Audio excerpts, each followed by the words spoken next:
System riding to the core. Yeah. Reppin' inner city left. This is the Inner City Left broadcast. Today is Monday, May 19th. I'm Amin TMK alongside Emoja, Lil, Tanky, Sumler. Emoja, hello, happy Monday. How are you doing? Man, Monday it is. Yeah, I want to talk to you about this because it's something that I guess, you can see it in the description. The United States and Israel sort of continue this incredible genocide that's biggest human rights violation, in many decades, right in front of us. There's been sort of this conversation surrounding Donald Trump and Benjamin Netanyahu not getting along, maybe having some trouble, maybe secretly behind closed doors. Donald Trump is very upset with Benjamin Netanyahu. And I don't know if you've heard that before from maybe another president in the United States, but it seems as if that is sort of the narrative that has been playing through, the airwaves for the last, week or so, right? People believe it so bad. Yeah. I mean, and we saw, and I'm getting at something. This was discussed when Joe Biden was in office, that he was cursing Benjamin Netanyahu under his breath. Privately.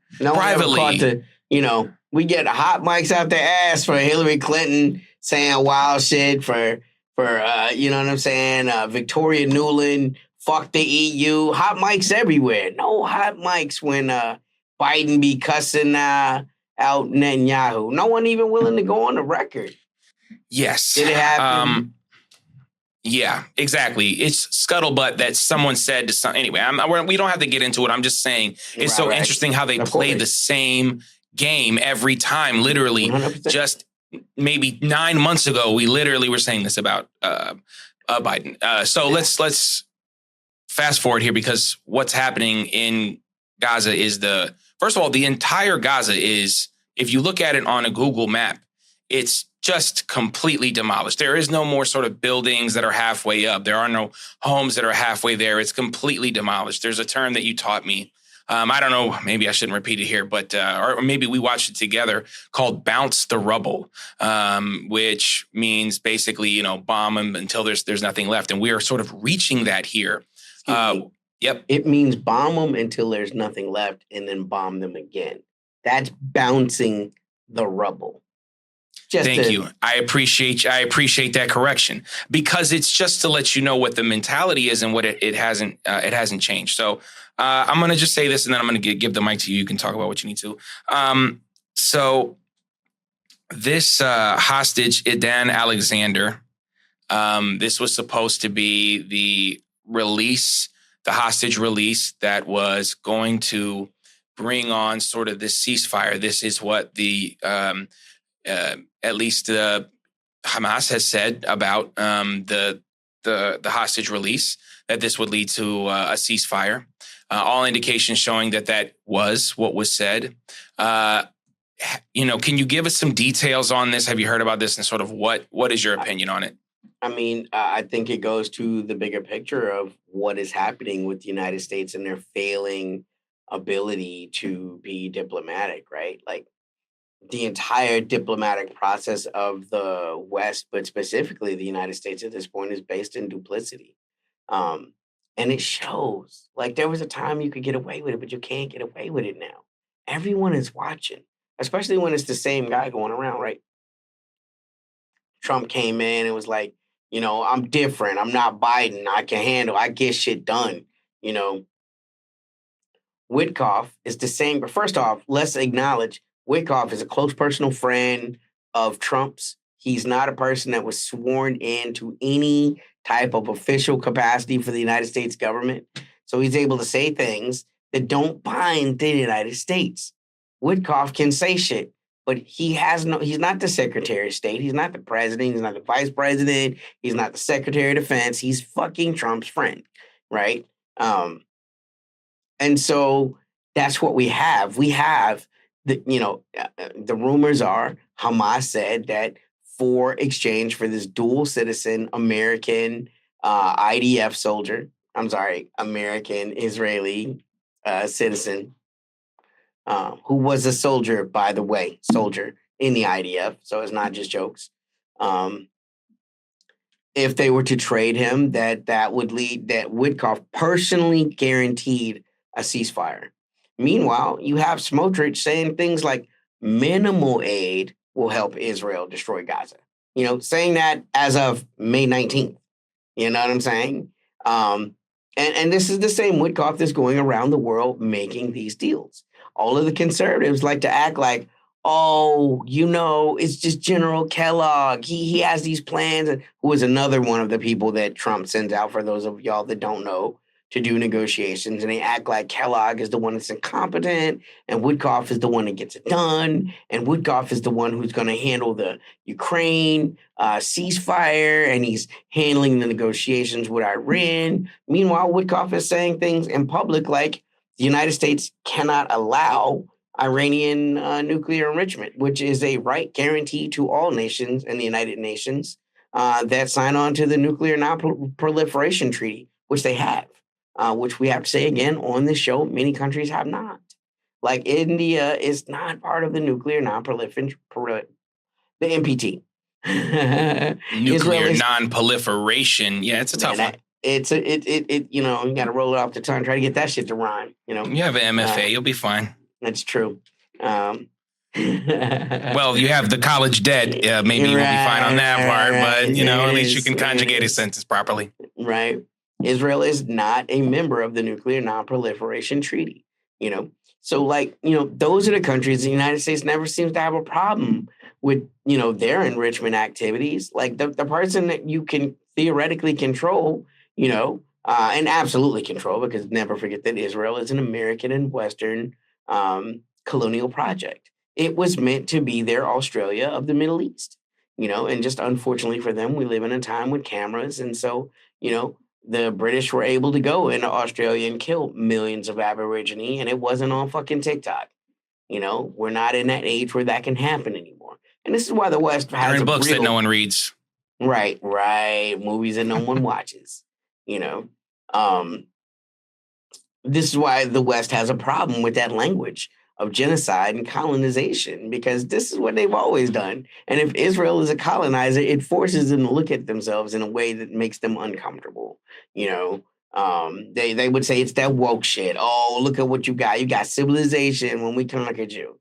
Like, think about how arrogant a statement that is. You're talking about India's a 4,000-year-old civilization, man. But the British conquered India and they civilized India, I mean, we can say much the same about any place in the Middle East. France didn't they colonize Syria, but they did not civilize Syria. Syria's scores older, thousands of years older than France. Egypt is thousands of years older than Britain. These countries did not bring civilization to these places. They brought Western standards of governance. And it's important that we don't conflate these terms, right? India is here to bring Western-style democracy to the Middle West. God damn it, I keep doing that. Mideast, right? Middle East. And think about what that means, right? Think about the arrogance of that. When you have places like Kuwait, that is absolutely in the Middle East, absolutely a democracy, and more of a sense of the word than fucking Israel is, Lebanon, again, a democracy. They vote. They just had elections in Lebanon, right? And the mythology continues. Israel is the only democracy in the Middle East, right? And again, it's just that what they mean by that is they're the white country. We joked about it in the last broadcast, but I mean, you had this, people of the Spanish government making statements like, why is Russia banned from Eurovision, but Israel is allowed to? Like, these represent huge cultural double standards. This is what it is with Israel. You know what I'm saying? It's like, so when we see this language, oh, Trump is angry at Bibi Netanyahu. Bibi Netanyahu is a single person. And his policies represent most of the Israelis don't like Bibi Netanyahu on anything except his handling of Gaza. Like the way he's handling Gaza is literally how he's kept himself out of jail for the last 2 years. You know what I'm saying? Like 90% of Israelis agree with his Gaza position or feel like he's actually being, if you can imagine, too soft.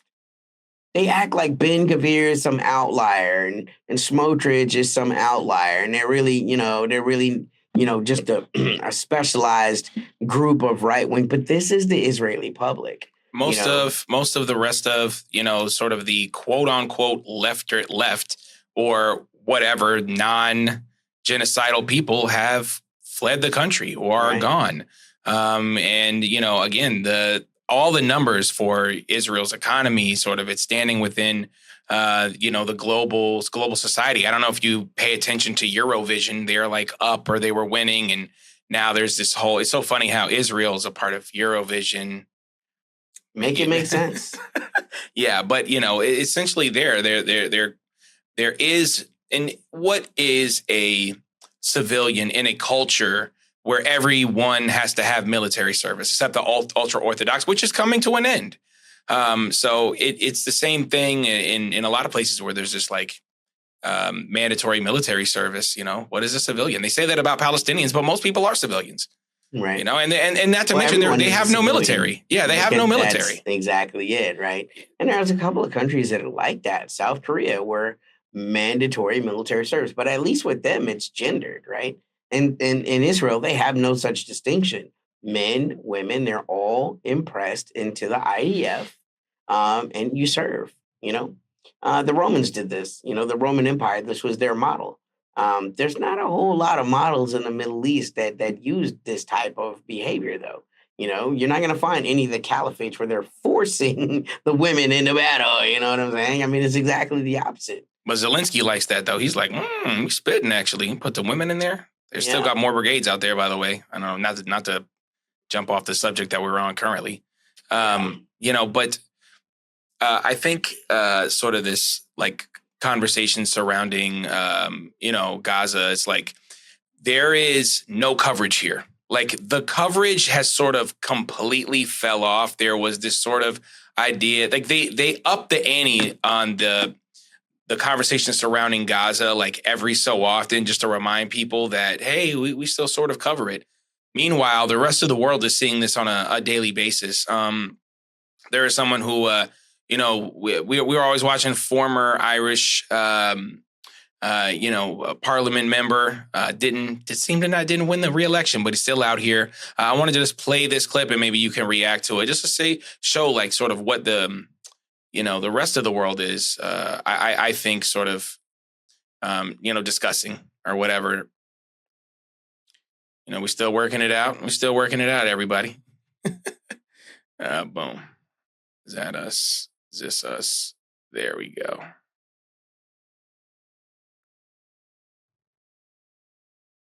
This is sort of why they have the people who are like, hey, we'll we'll put this on. All right, so this is what I got for you right now. And I'll just play it and have you react. There's hardly anyone in the world quite so oppressed as the people of Palestine. We're watching a genocide on our telephones. And our country, our government, and every government of the European Union, every government of Europe have been complicit in the genocide. And we apologize for that. It's horrific what we're witnessing. And the world will not be the same again. But not one EU member state has broken business links with Israel, despite the fact that over 20,000 children have been slaughtered.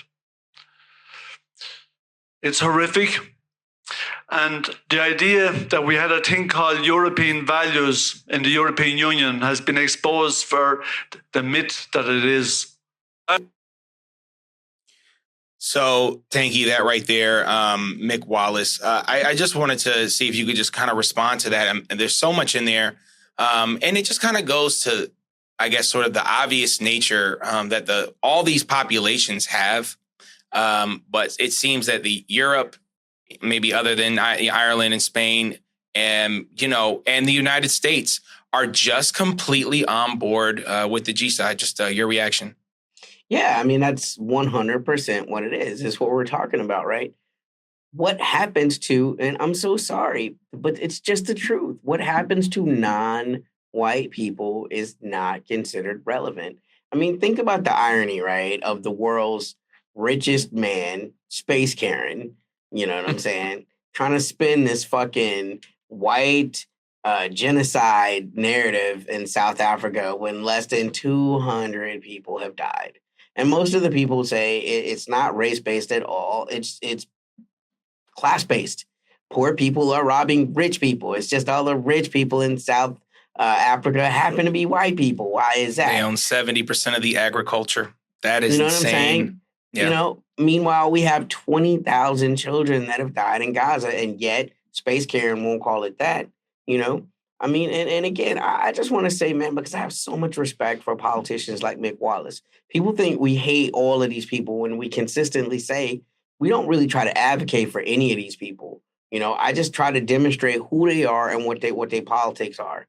You know, Mick Wallace has been out there. He lost his seat because he would not stop talking about the excesses of the violence that the Palestinians are faced to force, and challenging also the narrative that the EU, NATO are pushing to lead to a war with Russia, right? You cannot be anti-war in this way in the EU and keep your seat.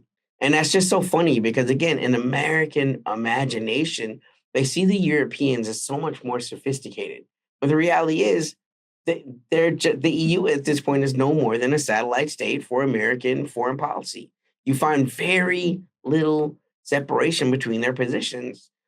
They pretend to be at odds often, but just this week, J.D. Vance was sitting down with Maloney, straight up fascist granddaughter, and van der Leyen. You know what I'm saying? Cynthia van der Leyen, who again is one of the most powerful people she's essentially the president of the EU. You know, so pushing war. Pushing. That's war. what they do. Just in case anybody doesn't believe that women start wars. Just another. Man, there it is. Feminists tell me what wars and feminists start. Like, yeah, y'all really need to read some fucking books, man. I mean, I'm so sorry that you think Hillary Clinton is some innocent person and that women are incapable of these things. But the reality is, every human is capable of what every human is capable of because we're all the fucking. We don't have to dwell on it. It's just like stop with the nonsense. Stop guys. It. It's not about real. Class. It's about white supremacy. You know, and that's of course, patriarchy. All those things exist. Misogyny. All those things exist. Not taking that out. But yeah, women start wars too. And continue. So I mean to cut you off, my friend. No. I mean, it's. I mean, people. Cynthia van der Leyen is one of the most evil fucking human beings alive. Kai Callis. Right. I mean, like it's not like a small list. Like it's a big list of people. Yeah. Yeah. You know, and that's what we're seeing. You know, the compassion is not coming from Cynthia van der Leyen. The compassion is coming from Mick Wallace. You know. And the members of his party in Ireland. I find it ironic, right? Because this is what we joked about it once that, before 9/11, if I heard someone blew up a building, I assumed it was the IRA. You know what I'm saying? Because the Irish have been fighting for their independence from Britain for 800 plus years. I couldn't believe that when I heard it, man. 800 plus years. And so, of course, they empathize with the oppressed. And that's just going to continue down. They weren't that empathetic when the motherfuckers came to America, and the Scotch Irish continue to help with the institution of slavery and all of those things. But, Black people always get sacrificed on the altar of, well, we can't save everybody. Right. That's always the one you can seem to give up, right? Right. And the Palestinians are becoming that for almost everyone. But even Ireland is like, nah, this shit is strangely triggering, in the real sense of the word, not like, oh my God, you hurt my feelings. And that's what we got, right? That is the American European position. What genocide? And I want y'all to compare and contrast him with racist grandpa, our nickname for Bernie Sanders. Because Bernie Sanders, we got to stop this language about genocide. Fuck you, Zionists. Go live over there. You're not radical in any way. You guys are just not, you don't, we're so far beyond what the Democrats are talking about. I mean, like it goes back to sort of the whole conversation. And let's actually, this is a great segue, I think, because the Democrats basically did not have a primary. They just selected Kamala Harris. And yesterday we found out some special news, and I just want to put this up here so we can just give it to our people here. Sorry, I don't think that's the one. Yes, here we go. This right here is Joe Biden. He's cancer, and it's pretty severe. It's pretty bad. And this is him right here in 2022, basically saying that he has cancer, and it was considered like a gaffe or whatever. So we fast forward now. It's not only he has cancer, it's an advanced form. So, and this is and especially an advanced form for a president who's obviously getting checked out probably more than any other American, maybe an athlete or something like that. But for the most part, the president is going to have the most. So I just wanted to read this for the people who are listening to us on the podcast. This is barbarism critic. The people in power wanted to run a dementia-addled corpse that was also cancer-ridden for president in 2024. They knew all of this and wanted to run him anyway because they detest and despise you. Do you agree with that? And just sort of what are your thoughts on this diagnosis? 100%. 100%. And when we talk about the kind of, I mean, come on, man. His wife is a medical doctor. So let's not act like they have not been weekend at Bernie's with this motherfucker for quite some time. Possibly longer than even his presidency. Probably longer. Probably since his vice presidency. Mm-hmm. Again, they want to act like it was a gaffe and he would just be saying things off the cuff. It's hard for me to find in serious examination anyone that was more unfit for the office of president than Joe Biden. And that's just it. And I'm sorry that hurts your Democrat feelings and whatnot, man. But you're talking about a segregationist, a presumed rapist, a guy with literally, you talk about drain a swamp. He's been in the fucking Senate since the 70s, But we got to hear about Putin. Come on, man. This guy's been in government for 50 years, dude. Straight up Strom Thurmond. Of him shaking down, Ukrainians, get this dude out of here. I'll get rid of his ass, Jack. Straight up videos of him saying these things to people. Everyone knowing all of the problems with his son, and everybody want to talk about Trump. Trump is a horrible man, but we don't have a lot of conflict on that. We all know that. And then it comes to your guy and you're like, oh, I don't see it. You know what I'm saying? This dude, everyone important to him knew he had cancer. And they were going to run him anyway until it just became impossible to hide his incompetency. I remember you actually know this person. There was a girl I was dating a couple of years ago, and she was like, it bothers me when you use the language of daughter for Joe Biden. I have mental issues too, and you should just think about the way that affects me when you say that. They get mad when we call politicians fat or something, or we were ableists, when Biden fell down the stairs. He's a fucking daughter. The man is an old-ass man who can't remember what fucking day it is. And I make fun of people I hate. Man. Like, I don't get that. I don't get why that's a problem. Like, I make fun of people who I love. Why wouldn't I go hard against someone who I hate? A person who's has the blood of tens of thousands of Palestinians and Ukrainians and Russians and so many people. It's not just Palestinians and on his hands. Disenfranchised Black people his entire life. And Strom Thurmond shit was his man's. If you don't vote for me, your black heart is in question. Right. The Democrats and the Black Democrats prop him up. They're all disgusting. The fact that he's dying, like not everybody knows. Most people know I am Hebrew. You know what I'm saying? And it's my job. This is why I go so hard against Zionism. I feel like it's every Jew's responsibility to go hard against Zionism. I don't believe in hell in the traditional sense. Hell comes from a Jewish word that is Sheol, that means pit. But people like Joe Biden make me wish for the Christian hell. Like, you have been a horrible human being. You have killed tens of thousands of people. You've snuffed out the life force of children. You've advocated for it. You've acted like, oh, I'm trying to fix these things. I remember, what was it, the Super Bowl, when he had that ad, with him with the red demon face talking about, I love it when a plan goes together, and they had just bombed Rafah, and it was like, oh, this is bad timing. He didn't mean it like that. Yes, the fuck he did. This is a man that does not see Palestinians as human beings, and whatever happens to them, it's their fault for being in the way of keeping Israel from reaching the destiny that they see for themselves and that the Americans have imagined for them. It is unfortunate that Palestinians are alive, and that is the way they think. Yeah, it's you know what it seems? It always seems like, and it goes back to this, right? The ceasefire in Gaza, when Trump came in, that was merely performative. It was barely a ceasefire. We see now the same things are happening. What is 60 days or 30 days in a G side, which will just continue to go forward? We also kind of hearing this, the Ukraine war, we want to see it stop, but it's not going to. We see Trump sort of saying ridiculous things, kind of not all the way there. He's coming out and dancing and no music, doing all kind of weird things.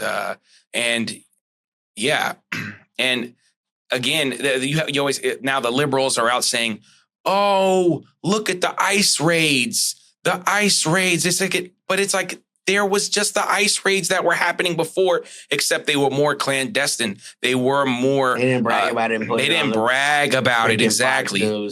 But if you exist in a world of numbers like we do, we try to exist in a world of facts and numbers, and we build opinions off of that. You can see that the ICE deportations and ICE activity, are not to the levels of when Biden was there, because more people are on alert anyway. And it's still far too many, by the way. Let's just go ahead and say that right now. But you cannot tell me someone from Central America or Mexico has no right to be in this country when you politicians live and die by Israel's right to return, which goes back to 2,000 years ago. You know what I'm saying? To say nothing of what the Khazarian homeland actually was. Who was living in Texas 400 years ago? Who was that? I think it was the Mexicans. I think it was the Mexicans. Who was living in California 400 years ago? I think it was the Mexicans. Not 2,000 years ago, by the way. We're not even existing on that. So, remember, AOC, not to get too far into this Democrat thing, but AOC was started on abolish ICE. Crying with the white outfit and the fence. And here we are. Let's just be honest. Some of y'all just need to acknowledge that's the shit y'all for. Fake performative activism. Again, what was the whole thing? Oh my God. If Hillary was here, we could be at brunch already. Go to fucking brunch then. I mean, it's not like your pink pussy hats ain't changing nothing, man. That ain't real activism. And hands off NATO, man. People on the left look at you and we laugh at you. Yeah.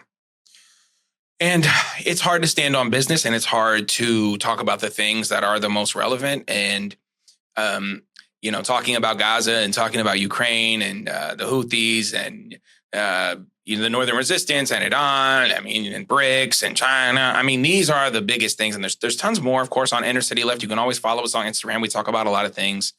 But this is the nitty gritty. And if you don't understand geopolitics, and you're not going to be able to come down and then have discussions about domestic policy, because all geopolitics shapes everything else. They won't understand anything, It's like that movie Disclosure, man. You're playing their game, solve the problem.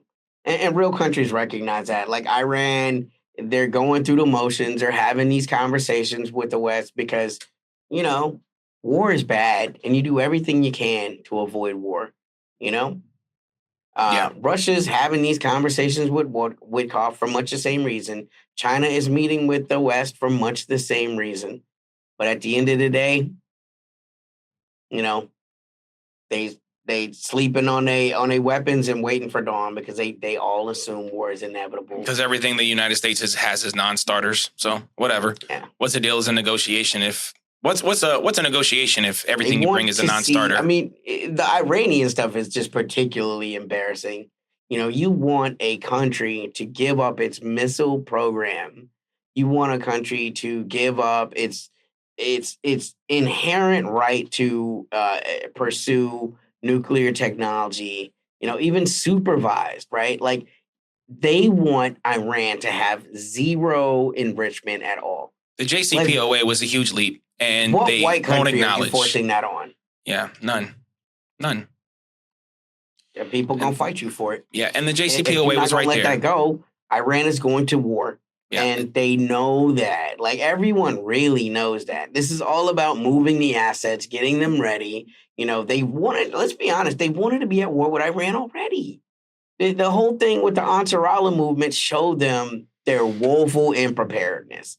That was supposed to be a test run to get ready, go to Iran, won't knock that shit out, and then move everything to the Pacific Fleet. Unfortunately, war in the 21st century is very difficult, and everybody's good at it.